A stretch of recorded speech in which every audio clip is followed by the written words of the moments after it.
Gobernador, vamos a hablar ahora del mínimo no imponible. ¿Qué tal? ¿Cómo están? No salió por el Congreso, no hubo quórum, pero salió por decreto, ¿es? Técnicamente podemos decir. Una resolución de la AFIP que va a ser publicada mañana. ¿Fracasó la oposición al no conformar el quórum? Se lo pregunto a Claudio Lozano y a Forte. ¿Fracasó Hubiera la sido mejor que... ¿Fracasó el... No, yo creo que es un fracaso no solo de la oposición, sino compartido, porque el oficialismo tampoco dio Tampoco quórum. bajó. Explícitamente no lo dio. Y la verdad que no se entiende muy bien por qué, porque en tanto y en cuanto tomó esta resolución, que iba en una dirección similar a la que tenían los proyectos que estaban en discusión, la verdad que podríamos haber dado un debate en la Cámara de Diputados y tratar de sacar esto de la mejor manera posible, ¿no? ¿Están conformes con los montos?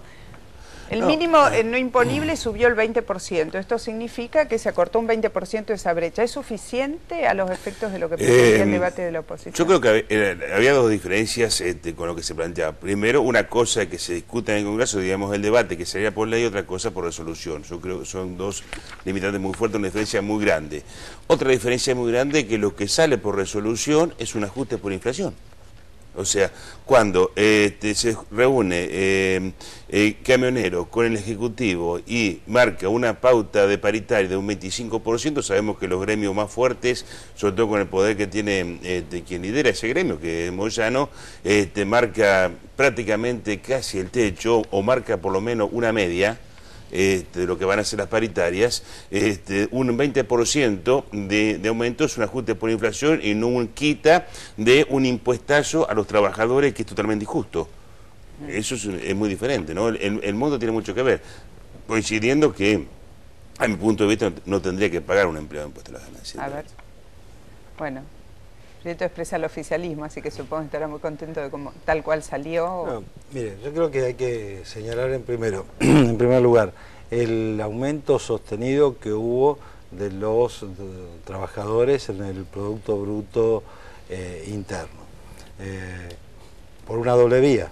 Por una parte, de la disminución notoria del desempleo que hubo en todos estos años, hasta estar prácticamente en condiciones de pleno empleo, y por un aumento importantísimo de la cantidad de empleo registrado. De modo que esto aumentó el universo de sujetos imponibles de este sistema, de esta cuarta categoría del impuesto a las ganancias, que yo también coincido, es un impuesto que en algún momento habrá que revisar, en un esquema tributario que sea más justo, en un esquema que no tengo duda, solo un gobierno nacional, popular, democrático, con mucha base social y decisión puede ser capaz de revertir. Me parece que hay unos meses de changüí, no sé qué quiere decir esta palabra, pero la usan mucho, creo que en el campo, ¿no? Porque cuando aumenten los salarios, ese 20, otra vez vuelve la situación casi al estado anterior para el común de los trabajadores. Yo creo que el problema que hay es que hemos vuelto a poner un parche,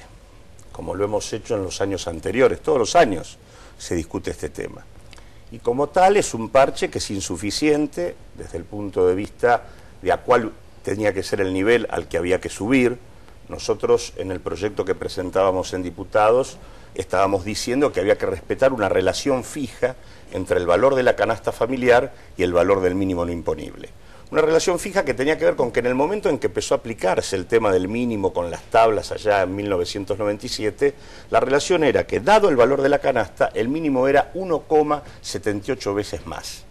Si hoy la canasta familiar, de acuerdo a la encuesta de gasto de los hogares, está en torno a 5.200 pesos, eso implica que el mínimo para el casado con 2 hijos no podía bajar de 9.300. Este es el primer tema. Segundo, que si uno lo establece en relación con la canasta, cada vez que se puede la canasta, se actualiza el mínimo y no hay que estar discutiendo todos los años lo mismo.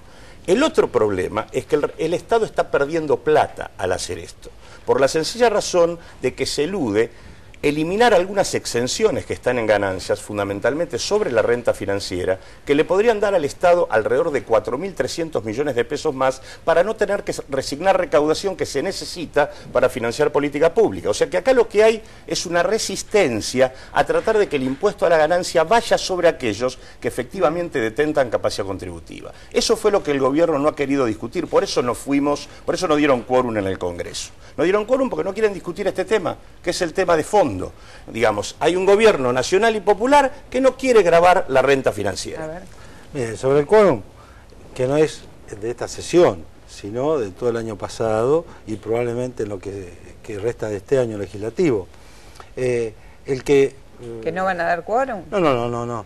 El problema del quórum es el de establecer la agenda política. La oposición, después de su triunfo desperdigado por el país de las elecciones del 2009, pretendió imponer una agenda legislativa. Ahora, y no lo consiguió. ¿No? Y lo mismo, mínimo no imponible era una demanda de buena parte de la gente que trabaja, de la que está acá con nosotros, que más o menos está en esa franja de los que no ganan poquísimo, pero tampoco ganan mucho, estaban demandando que el mínimo no imponible no les achate su nivel de ingreso y que puedan hacer una hora extra sabiendo que hacer una hora extra no los va a hacer volcar. Bien, afortunadamente, los trabajadores han aumentado en términos relativos su ingreso en los últimos 8 años y esto es absolutamente evidente para cualquiera de ellos. Pero no solo los trabajadores, sino que esto se ha hecho con relativa armonía, porque en la Argentina de hoy, en la Argentina de 2011, a todos los sectores, a cada uno nos va bastante mejor de lo que nos iba hace 8 o 10 años atrás. Empresarios, comerciantes, productores agropecuarios, asalariados. Habría que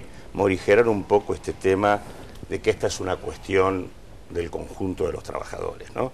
Los que están involucrados acá, los que están por eso, son los trabajadores de más altos ingresos. Estamos hablando de 1.200.000, 1,5 millones de trabajadores sobre una fuerza laboral de cerca de 16 millones. Una Argentina que tiene un 30% de la gente por debajo de la línea de pobreza es porque tiene una cantidad muy grande de trabajadores que ganan muy mal. La gran mayoría gana muy mal y por eso hay tantos pobres, no por otra cosa. ¿No? Digamos también que es un nivel de ingresos que incentiva a seguir trabajando, a esmerarse, a hacer horas extras y a estar en blanco. No, por si el hecho de ganar un poquito más me va a estigmatizar y pagar eso es lo que hay que corregir, hay que gravar a la renta financiera para no perder recursos. Lo que digo es no digamos que esto es el problema de los trabajadores, porque es el problema de los sectores medios y de los trabajadores de más altos ingresos. ¿Hacia dónde vamos cuando queremos igualar para arriba o queremos hacer una escala social ascendente, cuando claramente estamos en una escala social descendente? Se está hablando, por empezar, vamos a ver algo. No estamos comparando la actualidad ahora con una de las peores etapas que pasó económicamente en la Argentina desde que se recuperó la democracia, ¿no? Bueno, ahora, vamos a comparar con otra época. Bueno, sí, podemos comparar con otras épocas, pero yo quiero hacer una comparación. Acá estamos sufriendo el efecto Chicago. Si Chicago se llega a resfriar, acá nos morimos de pulmonía. O sea, yo recuerdo que la soja valía en el 2000 $120, ahora vale 500. La cuota Hilton valía $60, vale $60.000, vale $14.000. Pongamos los valores internacionales a esa época, sin defender esa época porque fue muy mala, sin defenderlo porque, o sea, nos hacemos cargo de nuestras responsabilidades y está obviamente que no iba a haber el desarrollo que hay, el crecimiento, falta el desarrollo. O sea, es una mentira que hay una igualdad social. Hay una desigualdad social escandalosa, los que más tienen cada vez ganan más. Y un gobierno que se dice nacional y popular y democrático, resulta que es nacional y popular y democrático, pero vete al Congreso, ante el riesgo de perder una elección, no da quórum. Eso, o sea, eso no tiene mucho democrático. Y nacional y popular, cuando a los docentes y jubilados capas medias le cobran impuestos a las ganancias y a los capas bajas le veta el 82% móvil, cuando tienen que hacer una presión escandalosa para entrar en el régimen de paritaria, cuando el empleo en negro sigue en el margen del 40%, entonces la verdad es que nosotros... Cuando se habiliten las paritarias va a haber que ver muy bien qué niveles de incremento tienen los salarios para no quedar otra vez atrapados por un mínimo no imponible mucha gente, ¿no? Seguimos demorando el tema, un tema que es el tema de la reforma impositiva. En la Argentina se han dado condiciones de manual para poder avanzar en esto. Y eso hace que estemos en una Argentina que es casi el mundo del revés. O sea, por un lado, el impuesto a las ganancias, que normalmente en cualquier país está diseñado para capturar a aquellos que tienen mayor capacidad contributiva, resulta que en nuestro país son las franjas medias o los trabajadores de más altos ingresos los que aportan una parte sustantiva de la recaudación. Bueno, es un debate que se abre y que vamos a retomar en cualquier momento. Cuando empiecen a incrementarse los salarios va... Por eso es un parche, vamos a volver a discutirlo de vuelta. Bueno, la renta financiera está haciendo fortuna y nadie la toca. Bueno, ahora yo quiero decir algo, ¿no? La verdad que los puntos de comparación únicamente se pueden hacer con los del periodo inmediatamente anterior. Y creo que todos los índices, absolutamente todos, para todos los sectores... Caballo, entonces. Bueno, en absoluto. Caballo comparaba el 94 con el 89. Si tiene los mismos funcionarios. Gracias. Si tiene los mismos funcionarios. El gobernador Das Neves en el estudio. ¿Qué tal? ¿Cómo le va, gobernador? ¿Cómo está usted? Muy bien. Buenas noches. Buenas noches. Bueno, ¿cómo están las cosas en Chubut a esta hora? ¿Usted considera que ya hay gobernador